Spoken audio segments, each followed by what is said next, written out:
Hi guys, welcome back. I'm Maya from Simply Bloom. This is my daughter Jemmy and we are picking apples today. So we're having a hard frost. There's my rooster. We're having a hard frost tonight. We have about 50 apples along the perimeter of our yard. And apples can withstand a slight frost. We've had a frost down to 28, but that's about what they can withhold. Anything colder than 28 degrees, there's a possibility of the apples to get damaged. So we've been picking nonstop for like the last 3 days. My husband's been bringing apples into work. We've been giving them away. I have a box that I need to peel, slice, and freeze as well. But this is our last chance to get all the apples picked before our hard frost tonight.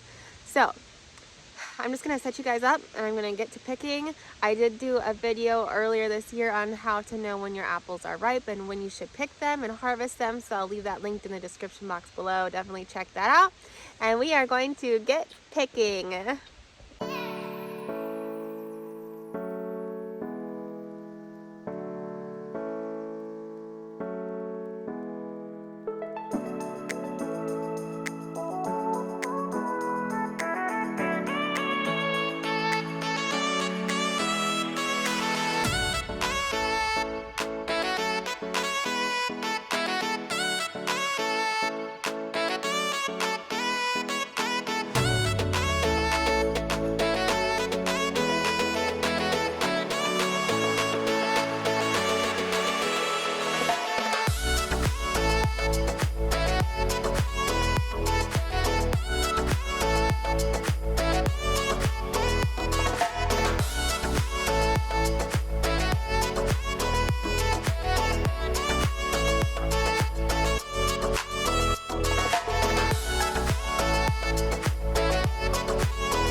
Okay, you guys, I am in my garage right now.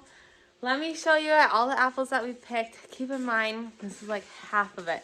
We've been giving away buckets and buckets and buckets the last, I don't know, month. And then my husband just brought in another 8 buckets to work this morning. So we're missing buckets, but let me show you what we have. All right, I just picked 4 buckets now. So I have 3 Haralson apples right there. Here's a Harold Red. Haralson and Harold Red are both late season apples, so they're the latest ones to get ripe.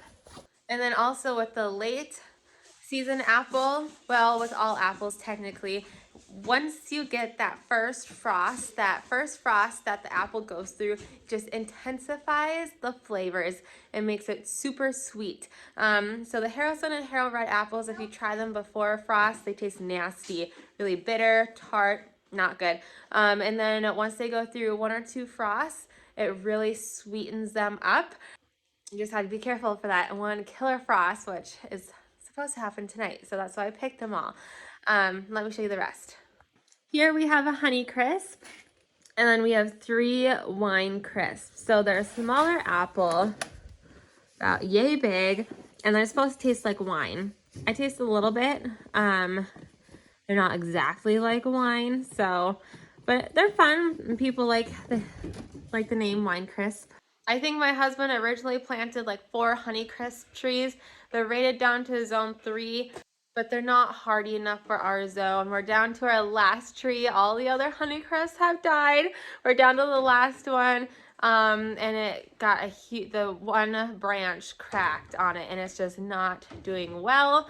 We bolted it and screwed it together, but I think this will be our last season of Honeycrisp apples. So kind of bittersweet, but there's some, just because you know an apple by the name does not mean it's the best apple. Our Honeycrisp is actually probably my least favorite apple that we grow because there's so many other better varieties.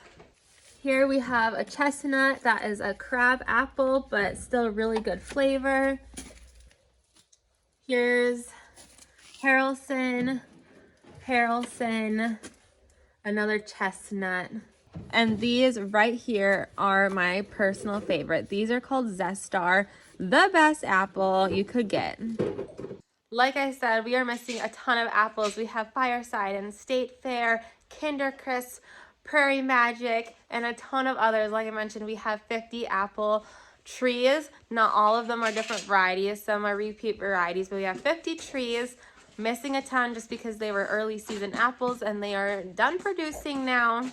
If you would like me to walk through all the different varieties that we have and point out the pros and cons of each variety, and if I would plant them again, I will, because there's a bunch that I probably would not plant again. My husband used to own a greenhouse center, and he would plant a new variety apple tree just so he could personally try it and tell his customers if it was a good apple or not. But I have a ton more to pick. I'm just gonna call it quits for the video today because it really does slow me down when I'm trying to get different angles to shoot and stuff like that, and I am racing against the clock. So thank you so much for watching. I hope you all have a great day, and I'll see you next time. Bye.